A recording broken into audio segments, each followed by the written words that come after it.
Now you're ready. All right, we are now streaming, so let's go ahead and get started. This is a work session only. We'll spend about 1 hour and get you out of here so you can watch the NBA finals. Tony's all over that.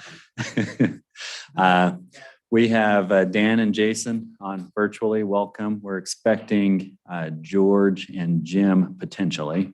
Here in the room, we've got Lance, Mark, Tony, Wes Apolloni, and Teresa and myself. So that's who we're working with tonight. The reason we continued with this meeting is this is where the work happens, hopefully, that allows us to make some evaluations and or recommendations that could turn into a public session and a recommendation for the city council, depending on how we feel as a body. But this is just some of that exploratory work so that we can not get caught in situations where we have to enforce the code on a project that we're not happy with, but we can't do anything about it. Well, this is the time when we can do things about it, is looking at some of these ordinances and making recommendations. Doesn't mean they'll pass, but it's a thing that we can do to make a difference. And so that's our plan for tonight.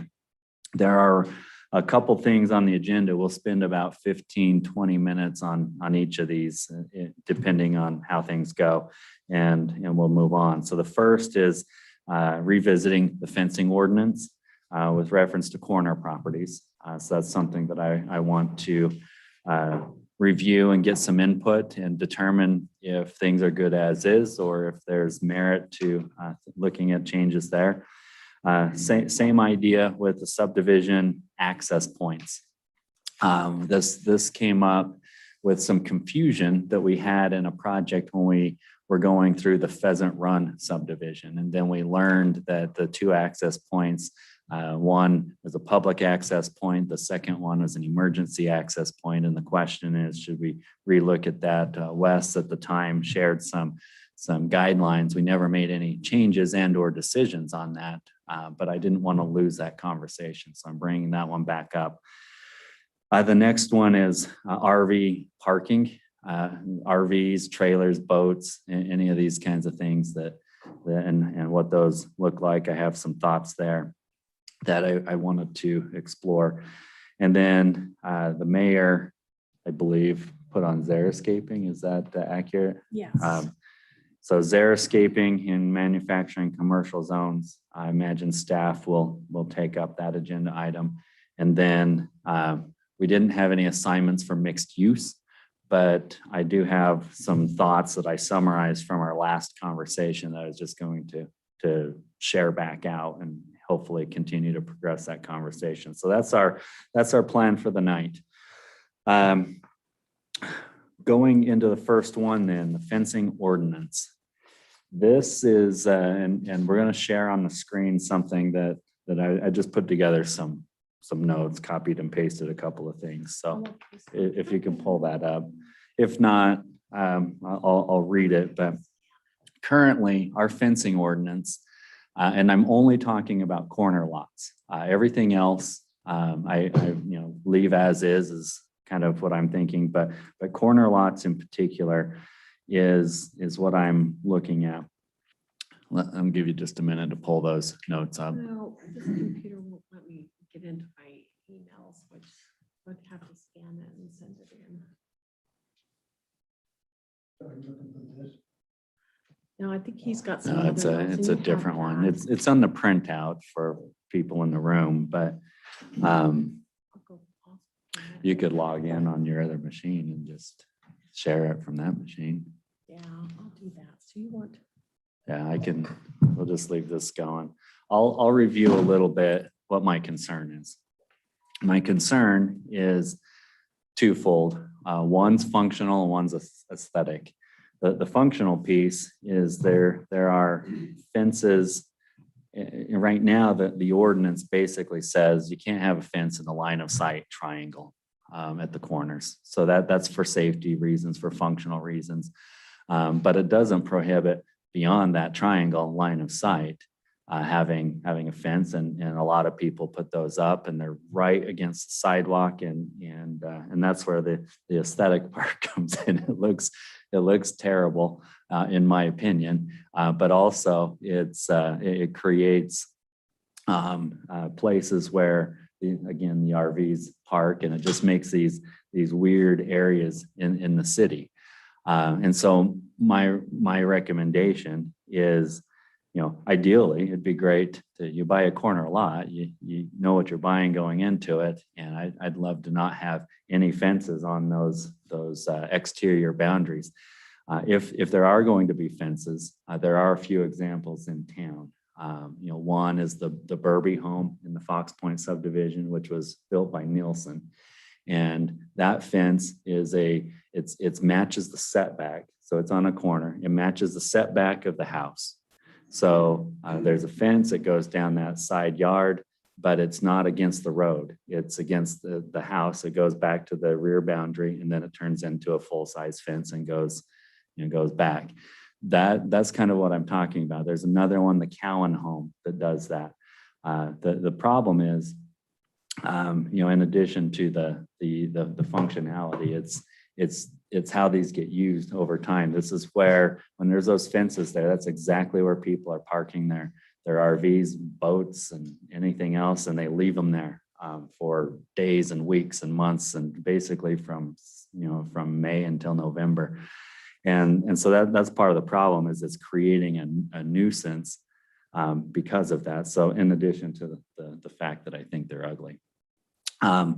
So the recommendation that I put together, and this is what would be the discussion, is if no one agrees with me, then we're done. Nothing will move forward.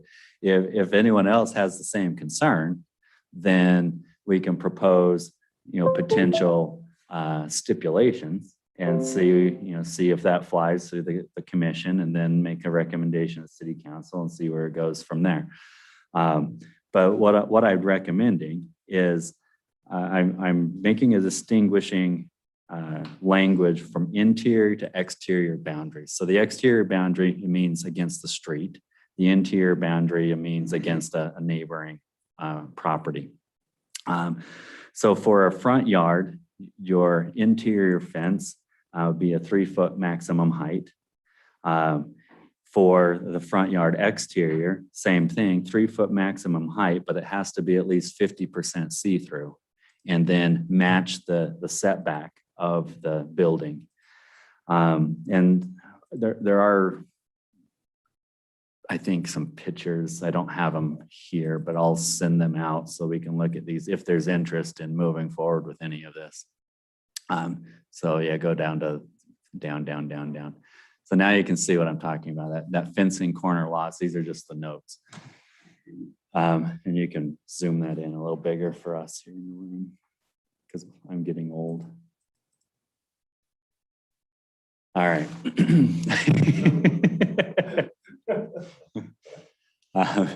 So 3 foot on the front yard, interior and exterior. The exterior piece would be see-through and meet the setback. On the side yard, interior yard, 3 foot up until the setback, then 6 foot back to the rear boundary. For the exterior side yard, again, meet the setback, 3 foot maximum height, 50% see-through. For the rear yard, just a regular 6 foot maximum height. And then the clear view sight triangle, I'd be recommending nothing. I think in today's code, it would allow it if it's see-through. If we are going to do see-through, like if it's a rail fence or a wrought iron type of thing, 70% see-through and 3 foot maximum height. So those are some rough guidelines of things that I would recommend that would make a better community, both functionally and aesthetically. Now there is one exception to what I just outlined, and this is regarding the properties that are abutting a major road. And when I say major road, maybe it's going up against a Young Street or Old Highway or Morgan Valley Drive, or some of these major arterials that then there might be some different requirements. I did send Teresa some pictures on this of what I mean by that, and what they can look like. And those fences, are not immediately on the sidewalk. They're 5 feet or so set back, and they're landscaped, and they look, they look nice. And so it's actually a very nice drive through that, even though you're surrounding a corridor with fences. So let's just talk through this and get some thoughts from everyone and see if this is an issue for anyone else and if we should pursue it or not. But this is why I put it on the agenda. I'll just go ahead and get my thoughts out of the way. I would never be in favor of limiting fences on a corner lot. When I purchased my house, it was not a corner lot, and it turned into a corner lot, and my backyard and side yard would be basically worthless to me without the 6-foot fence I built. I could maybe see if someone wanted to limit a cheap vinyl fence to something nice, but I spent a lot of money and built a very nice fence that I think looks great going into that subdivision. And to limit people based on what someone doesn't like, where do we draw the line on? I don't like this color of shingles, or I don't like this color of siding. I think that's a kind of a hard thing for me. And I don't think I would ever be in favor of limiting someone's, ability to fence in their side yard. We've got some shallow, wide lots that are corner lots, and to have to fence in clear over to your house, you essentially have no backyard for the kids or the dogs. And that's the situation I'd be in. If I had to fence off even with my house, I would have no grass that I was able to fence in. So that's my 2 cents. I don't think I would ever be in favor of something like this. I could see where maybe aesthetically it might look nicer, but to limit people's use of their property like that, I don't think I could ever support that. Thanks for that. Other thoughts?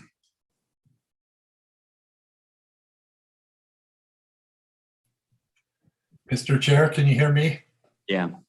So I just got a question. So I see in the packet here, we have this document that was sent out, 10.20. Whatever, something 80 screening fence requirements. So that's currently how we're set up, and that's what we're supporting. Is that correct?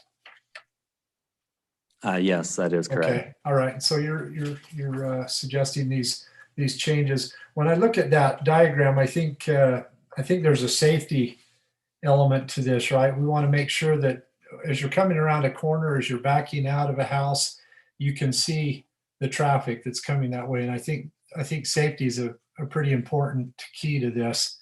I don't know that the current regs are sufficient. I don't have a good feel for that. The 20 feet on the one corner, to have a diagonal drawn across that versus 15. I don't have a good feel for visually, but maybe someone could comment on that from a safety perspective. If that's something that's typical for, code throughout the state, or, and provides adequate safety. I'm just concerned about that. Yeah, Wes, do you have any thoughts on, is that a standard for the state of how we currently have it? Or? It's not a state standard. It typically will come from some level of engineers and what they're producing based on the turning radius of the streets.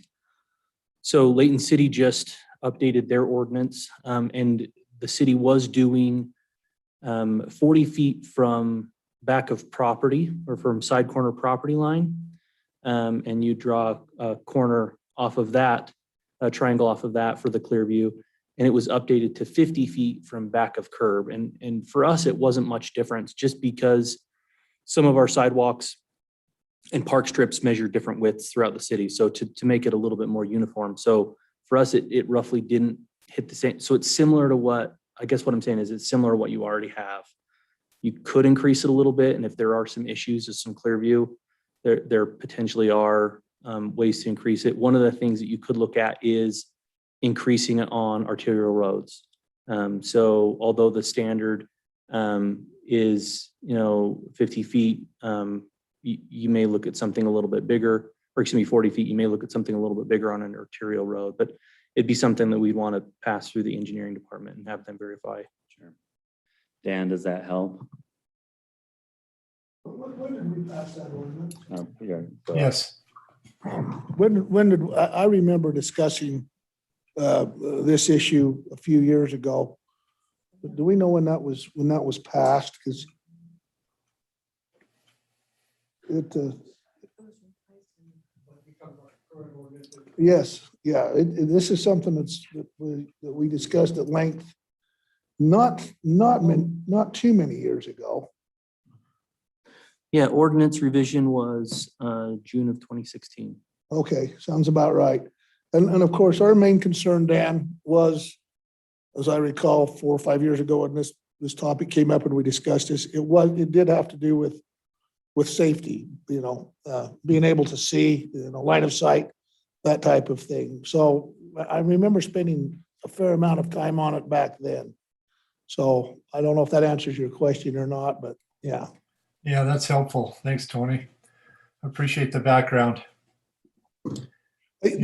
Lance, to your point, I understand as a homeowner, I get where you're coming from, and you do have a beautiful fence along there. I've noticed that and commented on that very fence and thought that'd be a nice one to have. So I can see where you're coming from, and I guess one question for the group is, if you put some change in place, is that just for going forward for new builds, or Well, everyone's grandfathered in? that would be what I'd be thinking exactly, that, any existing structure and fence would be grandfathered in. And this would only apply to new development. And I would, the caveat that Lance mentioned, I think is valid. You might have started off with an interior lot that becomes a corner lot. And at that point, I think you're okay. That to me would qualify as being grandfathered in. Unfortunately, most people don't invest as much as Lance has in his fence, and they don't look like that. And I realize that it's not our job necessarily to dictate how nice something can look, but part of our code is to create to some extent a little bit of that. And the idea that anyone can buy their piece of America and do whatever they want. Well, we dictate with the code all over the place what they can do with their piece of America. And so it feels like, as long as going into it, that you buy a corner lot and these are the limitations. And if you want to have a dog and chickens and whatever you want to do, then don't buy a corner lot. And if you already have a corner lot and you've already got a fence up, then this doesn't apply to you because you're grandfathered in. So that was kind of what I was thinking, is not to make it intrusive on someone. Everyone still has their choice. And if they choose the corner lot, then they're subject to restrictions, just like if you choose a lot in a sensitive lands area, or you choose a lot on a slope, or you choose a lot with easements. Those are just things that come with the property, and as a buyer what your limitations are when you build. But if you don't want those limitations, then you pick a different lot. You do bring up a good point, Nick, and I'm sitting here thinking of it right now. I can think of 2 instances right now on corner lots in the city where, in regard to safety, it's not so much that the fence, in fact, in the one situation, the fence is very, very see-through. It's just a 2-rail fence. But the problem becomes, and the safety issue becomes, when they park a boat or an RV outside the fence, especially right next to the corner itself. So coming out, you can't see what's coming in one direction. So to me, I think probably the one thing that needs to be, maybe the ordinance that we need to maybe really be a little more concerned about is this on-street parking of recreational vehicles. I think I'm a little more concerned about that even than I am, updating the fencing ordinance, because I don't know if Lance can as well, but I can certainly think of a couple in town right now. Yeah, and so Well- That's the safety issue is when they park, they have a corner lot and they park a vehicle out on the street right next to the. So we're going to talk about Yeah, that looks like too. that's another discussion here, yeah. That being said, the decision really at this point is, do we continue this, make it an official agenda item to discuss in a general session of a planning commission? Or is there not enough interest to warrant exploring this further? That's kind of the question, then we'll move on. So Lance indicated it's not in favor of really, and this isn't something we vote on, but just trying to get a pulse. So Lance not as interested. I don't know about everybody else. Jason, your hand's up. Go ahead. Thank you. The one thing I noticed that I would just be interested in is kind of like on Tony's regard, like the fact that the way the homeowner chooses to set the home on the lot can change the rules for the lot on where the fence would go. And so because of the placement of the home, if it's faced one direction or another, it's amazing that that conversation alone is intriguing to me, that the true existence of the final fence can be manipulated. And so because of that factor, it almost makes me that I would just have to err to safety as opposed to anything around something that can be manipulated. And so I would be interested in, in this diagram, there's several fences here that could be different heights based on the alignment if they just decided to change their home direction. And so I'd be interested in the dynamic of that. And I'd probably go to something more basic like safety and defer to safety and then property owner wishes and then beauty. All right, thanks, Jason. So if I'm interpreting that correctly, and don't let me put words in your mouth, you would be interested in further discussion. Yes. Okay. I also agree with that. I think we need to have further discussion on it from a safety standpoint. But I still think the appearance of a new subdivision, especially, is at risk here. And I think that there need to be some standards, and I think we need to start. I don't know if this is the final answer. Let me ask a question. Before you put a fence up, are you required to get a building permit? Do we have a fencing permit? I thought we did, but maybe not. So what is in the packet is the fencing permit application. We do not charge for this because we encourage people to get a fencing permit. How we've tried to regulate is when a blue stake comes in, it's usually identified what the blue stake is for.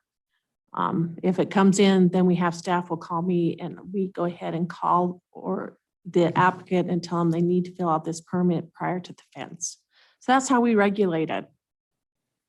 So apparently, some of these people, like the vinyl fence companies and whatever, must have some idea of what the regulations are, because I've seen them, stop it. I think you have to stop 1 foot from the sidewalk in the front, and I've seen them do that. And I've seen that they only 3 feet high until they get back to the front of the house, and then they're 6 feet high. So I'm assuming if they're being contracted by somebody, like in my house, I didn't have any idea. And he just told me, well, you can only go to this point, and then you got to be 3 feet. And then when you get back to the edge of your house, then you can go up 6 feet. But if you're not using a contractor and you don't even come in and get a permit, who's going to keep somebody from doing anything they want? Yeah. All right, well, That's happened. it happens all the time. Yeah, and we've actually had to have people move, take their defense down, but it's finding those So as they're in construction. What I'm hearing then is there's enough interest to warrant continued discussion. That doesn't mean that a full recommendation may change anything, but let's put this on the next agenda, if you would. And then let's make the same decision on, we're going to shift gears to parking for, I'm going to skip the order here just because it's related. This parking of recreational vehicles in residential zones. So the notes that I provided that you can see on your screen are just snippets from different codes. And we don't really have a code other than saying, don't park on the curb for more than 24 hours, or don't park when it's snowing and, between May or November and May or whatever that is. And we can pull that up if we want. But the idea is there are some places, and I do a lot of wandering around and walking and going to take kids here and there through all the residential areas. And there's places that are downright dangerous and or impassable because you've got an RV with that's popped out on one side of the road, a boat parked on the other side of the road, someone's work trailer 3 feet beyond that. You've got trailer hitches sticking out in the sidewalk where people are riding their bikes and can whack right into those and not see them. So the idea was, look, this is something that is actually, to Tony's point, very hard to see when you're turning on an intersection and you've got an RV on either side. There's no longer a clear view, even if the fence isn't an issue. So that's one thing. Now, actively loading and unloading, 4th of July weekend, there were trailers all over the place. That makes sense. That's fine. But this has been going on in these residential areas. And to me, it's worse this year than what I remember in years past. But a couple of the language points here. One is, making some sort of stipulation for codes and cords and hoses. People will plug in their trailers and you got a cord going across the sidewalk, or you got the hose coming out. We had across from where my parents live, there was an RV out in front of an apartment complex, took up all 6 parking spots, and they were living in it. And they had the electricity running out from the apartment, and it was an extra room for their house. And so that kind of thing goes on. So no cords or hoses across those things is one of the thoughts. Not parking for more than 2 consecutive days or 10 in a month, because there's people that'll park their trailer every night. So technically, the way the code reads today, if you move it a foot every day, you're legal. It's only if it's not moving. So someone parks their thing there when they come home at 4 in the afternoon, and it's there until 8 in the morning, and then they do the same thing the next day. So those kinds of things are kind of what I'm talking about. And then no recreational vehicle can impede a public right of way, stored on a public street, snowstorms such and such, not be used for overnight camping or as a residence except in mobile home parks or campgrounds licensed by the city. Other ideas, let's see, there was one that said it had to be parked. Oh, here it is. Parked on a hard surfaced area behind the front wall plane of the primary structure on the same property, as far as permanent parking. And I'm not real sure what a hard surfaced area, that could mean gravel, I'm guessing. But the idea being, it's not sticking out in the sidewalk permanently where now the setback of the house no longer makes any sense, because you've got this structure that's used 4 times a year. The rest of the year it's parked right there blocking your view because it's 2 inches off the sidewalk. That's my concern. So this same thing with the fencing that I just brought up. The idea here is this something that we need to potentially look at codifying differently and making a recommendation and seeing if there's, if this goes to the city council and beyond. If there's no interest, same idea. We scrap it and move on to the next agenda item. So thoughts? I think this is a real serious problem. I walk a lot, just like Tony does, and there's some places where vehicles are parked permanently on the sidewalk.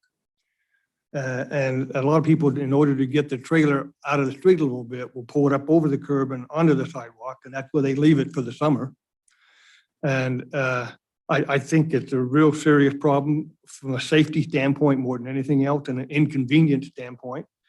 My wife was riding on her bike here a couple weeks ago along the sidewalk, and there was a trailer parked there, and she almost hit the trailer right on the middle of the sidewalk. So I think it's a real serious problem, and I think it needs to be communicated to people of what the, if we're going to propose this, it's got to be communicated, and then there has to be enforcement. It doesn't do any good if it's not enforced. And there's so many violations to the current code right now, but it's not being enforced. And so as long as it's not being enforced, everybody else does it. If he does it, I can do it. Okay, thank you. Other comments on this topic?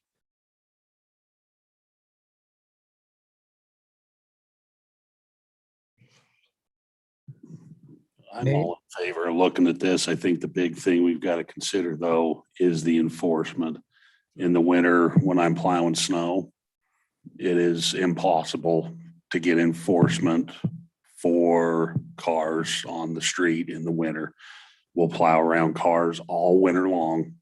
We put a notice out, and we put a notice out, we put a notice out. And so I think a big part of this is also how do we enforce it. But, and then I do get caught up a little bit for the guy who has his utility trailer he's working out of, and he pulls in at night and parks. I hate to get to where we're limiting and making it harder for those guys to do their jobs where they're gone all day and pull in at night. But I think definitely the RVs and the boats that are there all the time, and the guy's trailer with the garbage loaded on it that's been sitting there for 2 months, that's definitely, I think, something I'd be in favor of looking at, as well as then how do we enforce what we enact, I guess.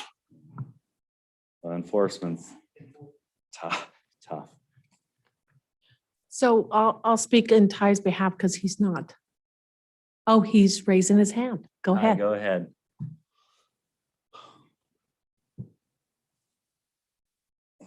Can you hear me? And Hello? we can hear you. Sorry, I'm working off my phone We for can the hear first you. time, so I'm a little challenged here, but yeah, so enforcement's on me. It's a constant effort. I've moved 6 of them this summer, and it's just a continual, like, nobody notices that either, right? So part of the challenge is the timing. So I do it on a complaint basis, but I don't recognize which ones are stored there, even though I might pass that same one several times. If I'm not specifically looking for it, I don't know if it left, came back, if they're loading, unloading. And so that's kind of the challenge. And a lot of people know it's an issue, but they're not willing to call and say anything, or even ask their own neighbors, how long is this going to be here, blah, blah, blah. So the other thing is, I'm not sure we have anything that prohibits someone from putting it in their front yard. I've had that situation a few times where it's like, okay, I'll take it off the street, and then I come back and they've moved it into their front yard, and I'm not sure our code addresses. Yeah, when I looked through it, I didn't see anything addressing. When I looked through it, I didn't see anything addressing that. Right, so that's all I'm saying is, like, we can codify whatever we want. Everybody recognizes it's a lack of enforcement. If our code is inadequate, but in some ways it's like, okay, so if they're in their backyard and they're living in it, or on an RV pad and it's stored, but there's just a lot of dynamics to work around. But where it has been a safety issue or someone is storing it, I've done a couple of those in a boat. I've done, basically on a complaint basis, and they haven't been belligerent. It's just, I was driving, I almost got hit. I couldn't see kids. And those are the ones I do follow up on. We don't log them all because I just usually just stop by and let them know. And most people have been really good about, moving it. Thanks, Ty. Or they're like, I'm just getting this one Thanks, ready to Ty. sell.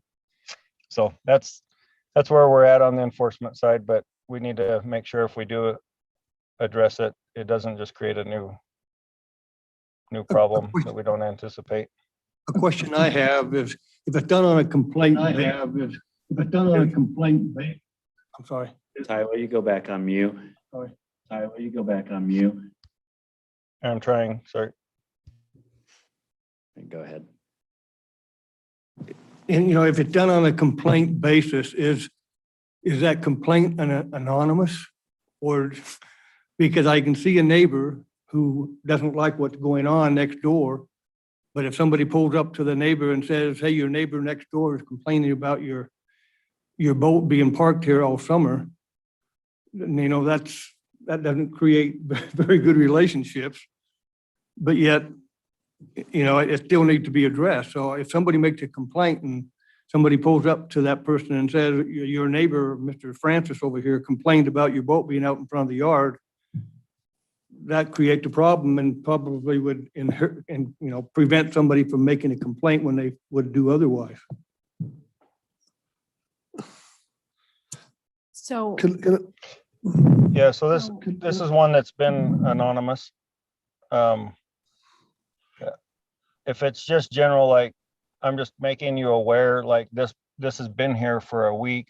This is, that's where we kind of rely on people to tell us what's going on. And we don't make them really sign anything on RV or street parking issues because it's just a safety. It doesn't require anything. So it's a little different than the neighbor to neighbor dispute, which those aren't always 100% anonymous because neighbors have rights until they violate the rights of their neighbors. But RVs we don't require tons. It just let us know and we go check it out. So Ty, I have a question for you because this has come up about 3 or 4 times. And maybe this isn't the forum to ask this question, but I've been asked about three or 4 times in the last month about this very issue. My answer to these folks is, and correct me if I'm wrong, but it's my understanding if they was to file a formal complaint, come into the city and file a complaint regarding, I think, anything, we're obliged to check that out. Is that correct? Yep. Yeah, and Okay. the reason why it's on a complaint basis is so it's consistent. Does there, do they, so what I've been telling people, and I hope I haven't been misspeaking, is listen, if this bothers you that much, go to the city, fill out a written complaint, file a formal complaint. City's obliged to go check on that. And then I'll get the same question that Mark's just asking. Do I have to sign my name or do they have to know where this complaint is coming from? That's the piece I'm not sure I know how to answer when people ask me this, because to Mark's point, they're mad as heck with something that's going on next door, but they don't want to tick off the neighbor. So yeah, it's, I guess, like I said, maybe this isn't the correct forum, but I just wondered if it's necessary that individual knows who filed that complaint. Thanks, Tony. No, it says right on the form. Tony. It says right on the form. It's kind of a tricky business because I've kept it anonymous, and it's interesting. When I do code enforcement, I'll show up and the person will say, oh, I know who did this. It's this neighbor, and it's not the right person. And so sometimes it's like, well, it's good to be anonymous, but it leads to all kinds of neighbor issues. But there is a spot on there where they can fill out, they're willing to testify in court, and they can put, yeah, they're not willing, but it's just a document trail. We're obligated, like Tony said. That's how you get something done, is you write it down, put it on the books. we follow up and make a determination if it's really an issue or not. So, All right, we've got a comment in the room with Teresa, then let's go with Jason. He had his hand up, and then Steve has his hand up after that. So just a shout out for Ty is when we do get a complaint coming in, we have them fill out that complaint. And normally when Ty does take over, and probably 95% of the time, he goes over with the concern and not say that it's a complaint, that this has been, this is a concern, this is an issue, this is, every once in a while he'll do, this has been brought to our attention, and that's when you get, some neighbors very defensive, but, we document and then try to write down we keep a log of what has occurred as far as what our actions are. And we have that on file. All right, Jason? Thank you. To answer your question, Mr. Chairman, I would be interested in continuing this conversation.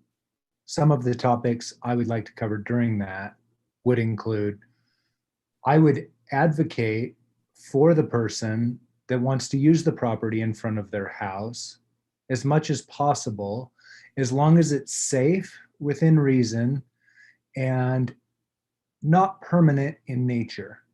I think we should enjoy the roads we have to transition the pieces, and I don't think we should have residents sleeping in the streets.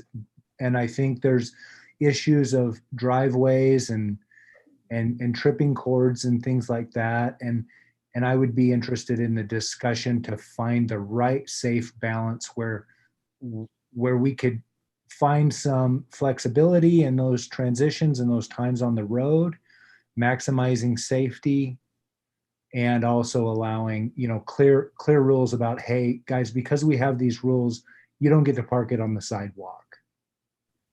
Thanks, Jason. Steve, go ahead. Just a couple of thoughts there, and Teresa basically addressed the one question as far as the anonymous complaints go. But generally, how that works is we just say, you know what, whether it was a public works employee or a parks employee or planning commissioner or city council came by and saw it, it ended up on my desk, and it doesn't matter whether there was a complaint, there's a violation, and so let's resolve it. And that kind of keeps the neighbors out of it. The other thing I was going to talk about is that if what we have on the screen is portions of our code, we have some conflicting provisions. And then when someone said something about they just moved it off the street onto their front yard, that first paragraph, would address that. And then we've got some. Steve, those are snippets from other cities' codes. Oh, So gotcha. They're not going Okay. to be consistent. Okay. They're pulled from 3 or 4 sources. Our code itself just talks about parking on the street and the time frame for that in Clearview. So Okay, those were my it's not our recollections. Okay. all right. Well, from a time standpoint, it sounds like let's move this, Teresa, as well to a formal general session. We'll talk through this and see what we can come up with if there's other options. Moving to the next agenda item, then we have,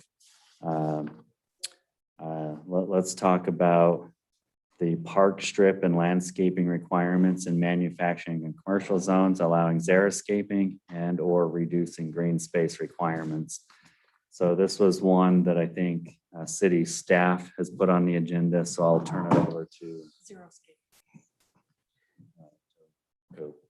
Who's gonna talk Okay, through so this was something that we've discussed with the, between staff and the mayor regarding changing some of the landscape requirements to allow more of the xeriscape, especially in light of our current situation on water source shortage that will probably continue for several years. So are we, forcing people to go ahead and put more green and trees, et cetera, and then penalize on them when we increase our overage for watering? So I know that Layton has gone in and made some changes to their code regarding what's required in landscape strips and stuff. I think that the city staff kind of want to open that door. Mayor, go Go ahead, Mayor. I guess in addition to the two listed, I like you gentlemen to look at residential as well, not just commercial and industrial, residential as well. Part of what's driving this in my mind is the actual water shortage. And I'm not sure how many inside with hearing my voice, except maybe Tony, are concerned about water. To me, it's a concern. As I just saw the stake over here that I got a water meeting over there talking about shortages and containers and so forth. And there are several folks you see around town now, these big containers in the back of people's trucks. You see more and more of those. You've seen those. They're hauling water so they can live on it. We got some folks in Porterville, Hartsgrove, they're out of water. They're hauling water that exists on a daily basis. Our springs are decreasing their flow amount. Here in the city, we can't guess how deep the underground is, but I'm concerned about the water piece. For example, our current code in residential doesn't allow a homeowner to put in anything except grass in their park strip. Park strip's pretty good usage of water for a little bit of green. Does it look better? I think so.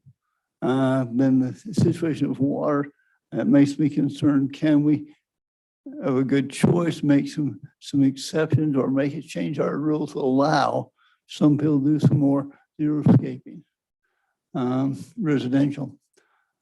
We've been having some meetings with some HOAs, and one of the builders mentioned to us that another area they work in, they're not allowed to install landscaping from, I can't remember, April to September because of the amount of water it takes to start a landscape. And so we may want to consider some of that. We gave one HOA permission to not require their members to install landscape this summer, to wait till fall. Another subdivision we have doesn't allow anything in the park strip except grass and trees.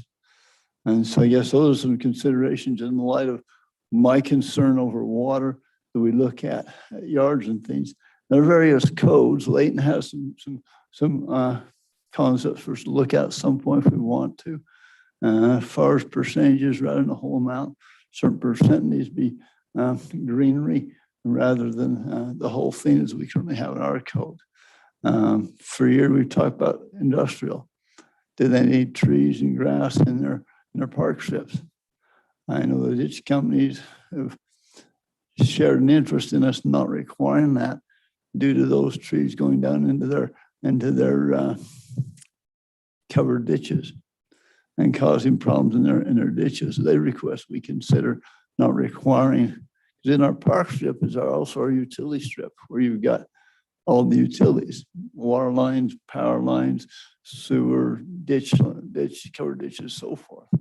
So you put massive trees in there, it just causes problems down the road. Does it look nice? You bet. I think it does. But in light of the drought situation that and Teresa mentioned, it may continue for years. When we do get a good winter and good moisture content, it takes a while for springs and the underground aquifer to rejuvenate itself. That's kind of what generated the question to bring before this group, is to see if you have an appetite for considering changing our code to allow more non-green landscape, some zero-scape, at least by a percentage basis or amount or locations, whatever this board would like to consider. That's the question. What does everyone think? Worth considering? Same idea as the other topics. Do we pursue this further and look at changing the ordinance? Jason's got a thumbs up, so there's a yes. Dan's got a thumbs up. What the mayor didn't mention too, as far as the park strip with trees, is how if the wrong tree is planted in a few years, you're back there redoing the sidewalk because it's causing a safety issue as well, as those roots push up the sidewalk. So That's certainly happened in our city. So that's another consideration. The thing I've noticed with park strips, and I know park strips are becoming a big topic in a lot of cities. And the point is made, and it's a good point. There's a lot of water wasted in a park strip because, well, most of the time you're watering the park strip, but you're also watering the sidewalk and the road on either side of the park strip. So, that's another consideration as well. Personally, I think a park strip with some nice rock or colored rock or something like that I think it looks fine. That's just my personal opinion. So, but anyway. Thank you for that. Anyone else want to weigh in? It feels like we're moving forward with something. I had a question though, because I knew that the commercial and manufacturing required the trees and the grass. Does our current code say that even a residential park strip is not supposed to be gravel or rock, or it has to be green? So how it does have on there, it doesn't require it to be green. We do have where we've revised it. So if you do put trees in, you're supposed to get trees off of the list to help. The only thing that does discourage on a residential is no stamped cement or full cement in those. But you can put gravel, you can put xeriscape, you can put any of those things. A lot of them that we have, if they're in with CCNRs, then that's when there's where it might be the subdivision that governs and says, no, you can only have aspen trees in there and the grass. There's definitely opportunity to work on this, Mayor. I'm in favor of moving forward with this as an agenda item. I think there does need to be some stipulations with what this might look like. So for example, there's safety issues with rock. When people put in pebble rock and that overflows on the sidewalk and you see the guy with the skateboard or the scooter and they go head over heels when they hit one of those things. And that's, there's a lot of that, but a good lava rock, looks nice and doesn't stip you. The other one is by Jay's. They've got those big river rocks and so, but those, I've seen ankles sprained walking across there, parking and then going to Jay's back when it was open. So those rocks might be a little too big because people are going to step on them. There's some liability with that. But a medium-sized rock, I think if we stipulate something and create some flexibility, and particularly for the water issues, for me, it's about flexibility. Let's create something that works now, but then we might have 10 years of great water down the road, and now we're stuck with something that's less aesthetic. But I think we can find some flexibility that we can have it both ways. And I'm all for that. I've had a xeriscaped yard before.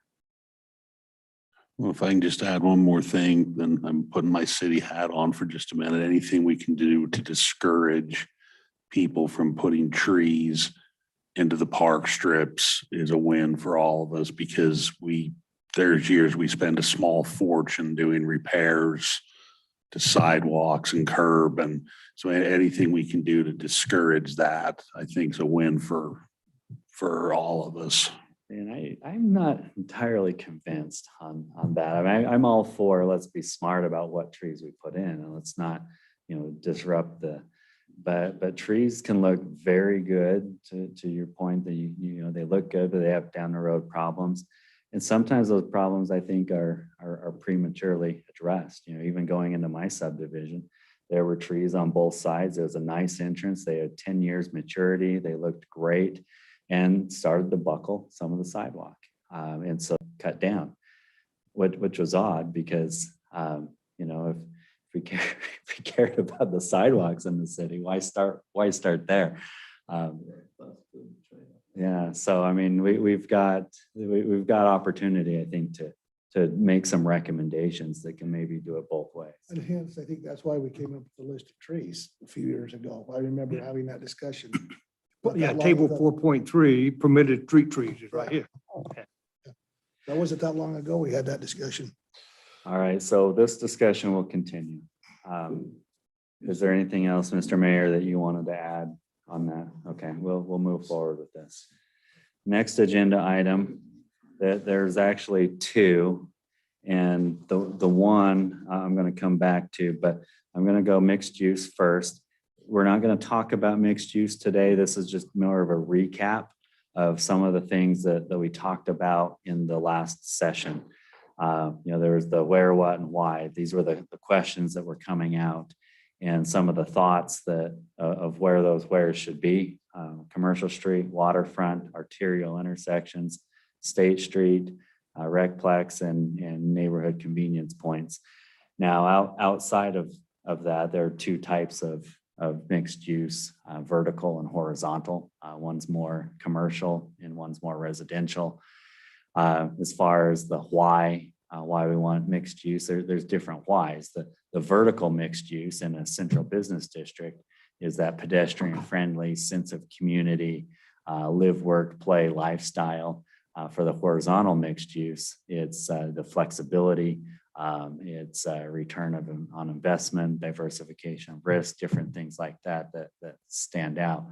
This is something that I think there's a lot of passion about. I just wanted to put this back in front of people. If that didn't encapsulate the conversation, share, just send over responses. We'll adjust this. There's a really good resource, that first link down there, that PDF. I don't know can you click on that? Can you pull up the internet? Just control, or you can just control click, press control and then click on it. There you go. I can't see that It part. says, okay, just on the left. I'll click it.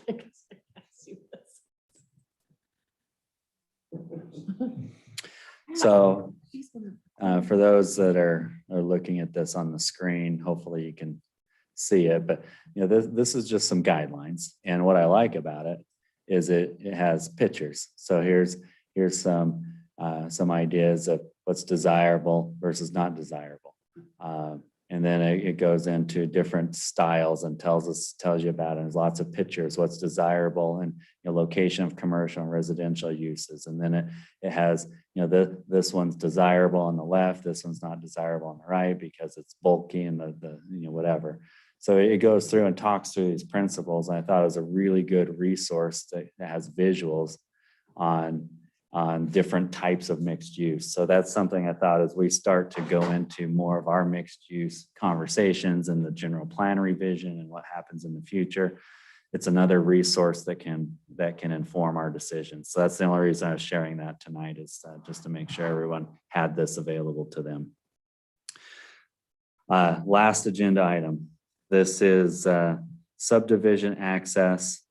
I don't know what IFC regulation means, but IFC regulation, or create regulations for second access. This is the idea of, for a subdivision over a certain unit density, have multiple points of access, and do those multiple points of access all need to be public multiple points of access, or as long as there's one public and one emergency, we're covered, which is kind of what our code is today, with respect to the Pheasant Run subdivision. So that's the one example that I'm thinking of. And at some point that'll be a more permanent access, but right now there's a emergency access, but only one entrance for residents to use. So go ahead, Wes, you were gonna review what you shared a few months ago when we talked about this. Yeah, thank you, Mr. Chair. So the IFC is just the International Fire Code. So this is the 2015 International Fire Code. And just to reference it, developments with one or two family dwellings. So the Pheasant Place, it's a single family subdivision where the number of dwelling units exceed 30 shall provide two separate approved fire apparatus access roads, which is a road. So we did talk of a few different options. Really what it comes down to is potentially just codifying that so that we're referencing municipal code and saying it needs to be a full access road instead of an emergency fire road, or leaning on the fire code and continuing to operate the way we're operating. And thank you. it's on the agenda because I put it on the agenda. So my interest is to codify it. But this has to go through the commission, as I understand it. And Steve, you can walk us through the process if there's something else, but go through the commission, make a recommendation to city council, public hearing, city council approves it. I'm not sure what the actual path is, but this is one I think we've got some of the language, and I'd be more inclined to fast track this one because we've talked about it before. I think we had alignment at the time, and we can continue to work through any points of disagreement. But other thoughts? And you don't have to worry about the fast tracking it. Once you begin the discussion, you just ensure that any applicants are aware that there's this pending code, which may be applicable to their project. Okay. Would they be subject to it depending on when it's officially passed? Or if they get their approval for the project before it's passed, even if it's pending, what do you call it? It's not legislation. Same idea. Yeah, no, but if it's far enough, if there's some substantial steps that have already been taken towards its adoption, then yes, you can. Like you say, as long as they're on notice, you provide them notification, then they can be subject to them, even though it has yet to pass. Okay. Thank you. So other thoughts as far as codifying this road access point as opposed to just an emergency fire access point? Go ahead, Dan. I'm in favor of that. I think, we have the situation with the 400 North subdivision where this got brought up, and there was a concern that there were going to be more than 30 homes in that area. There was just one street going in and out. And I think that the way they tried to get around that deal was by getting a letter from the fire chief saying that it was okay. Well, I don't know if that's okay, and if that's going to present a problem for the city down the road. If there is a fire and they can't get to it quick enough, and that was approved. So I think it seems like it's wise to go forward with the codification of this. Okay, thank you. Jason, your hand's up. Yeah, the one thing that stood out to me from this meeting, and I just defer to the fire marshal, right? Like, we trust that guy. If he says we're good, we're probably good. He's probably too safe. That's his nature. The thought that resided in my mind from that was we messed up on the overall view of how important that road was. Like from just a flow, I think there was a conversation about like the people at the front of the subdivision versus the people at the back of the subdivision with pass-through roads and things like that. The thing that I felt like about this topic, and the mistake we might have made, was having too much traffic coming through one point of access, when the smarter decision or the smarter code could have been to have a relief point, because Island Road is such a traffic spot, and it's going to push a lot more traffic toward the only access point there. So I felt like I was more at ease with the fire code and not at ease with the traffic flow or something, was kind of my overall thoughts that jumped to my mind on that topic. Yeah, thank you. I think that's an important consideration. There's one thing for the actual, emergency response teams to access it, but there's another, just the throughput and flow of a neighborhood. I think that makes sense. Anything else? I think it's worth looking into, but my only concern is the unintended consequence, maybe down the road, of do you run into one property owner who is going to limit a dozen property owners because they are not going to let a road through? And at what point I kind of have a hard time with, we're going to limit an entire area of the city because maybe one particular property owner isn't going to sell or isn't going to give an access. Yeah, okay, that's another good consideration. I think there's clearly pros and cons, and looking into the future to see what those unintended consequences might be is smart. All right, well, we are 10 after. I don't know what the next steps are as far as this one goes. If this is something that we need, what are the next steps, I guess? If we want to move forward with this last one in particular and continue the debate, but then after the debate, potentially make a recommendation to amend the code. What does that take? I don't know that we've done this often enough for me to have a real good feel for it. Yeah, absolutely. We can put it on the agenda. And when the planning commission, after discussing, is ready to make a recommendation, they can recommend that the city council amend the specific section that we reference. I don't have it in front of me, but we amend that specific section, and then we take it to city council with an ordinance amendment for them to address. We'd want to make sure that we're addressing all the aspects. So for instance, in situations where we're concerned of the unintended consequences, we'd want to address those types of things. But this is a small enough change that I think we could do that. Okay. All right, so here's what I'd like to do then. We'll wrap up at this point, but all 5 of these topics are at this juncture unresolved, which means there's more conversation. What I'd like is for everyone to spend some time, not just pondering this between now and our next session, but at some point taking this conversation, turning it into action. And so being prepared with the pros, with the cons, with pictures, with the kinds of things that will help form opinions and make decisions, then we can have a robust conversation and make some progress, and either ultimately make some changes and hopefully make it a better code and a better city environment, or not make changes and leave things as is, and we go that path too. But we want to get to that point where we make a decision.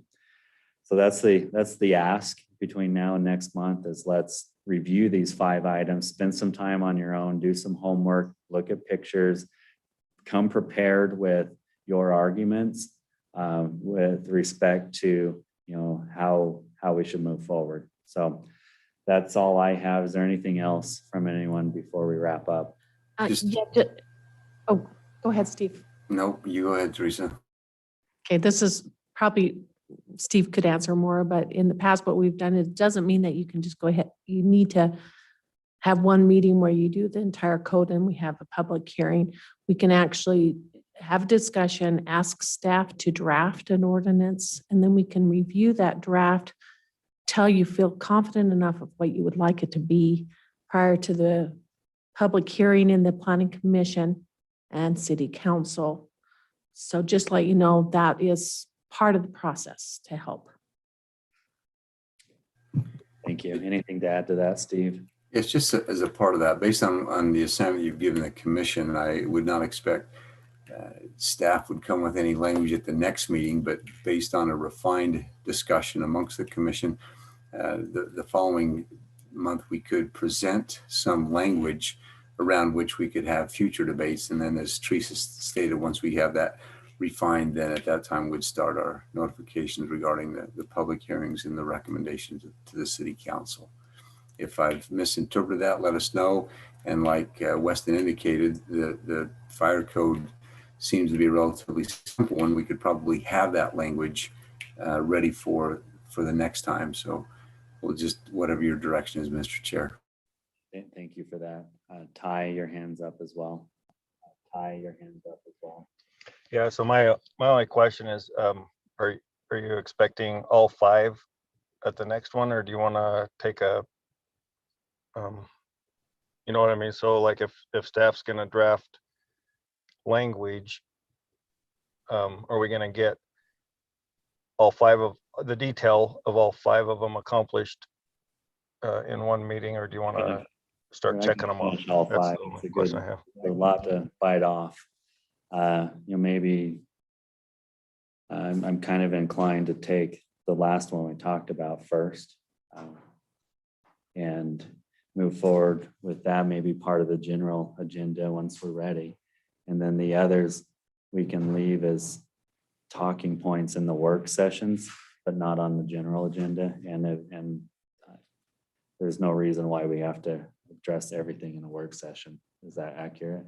Yeah, that sounds perfect. Right now, just an FYI for August, we have 3 applications that we've received already. 2 of them are going to be public hearings. So just to let you know. Okay.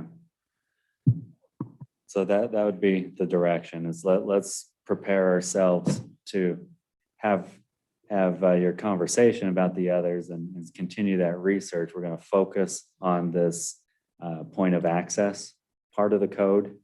And in our next meeting, you'll go through the path that Steve and Weston outlined for us.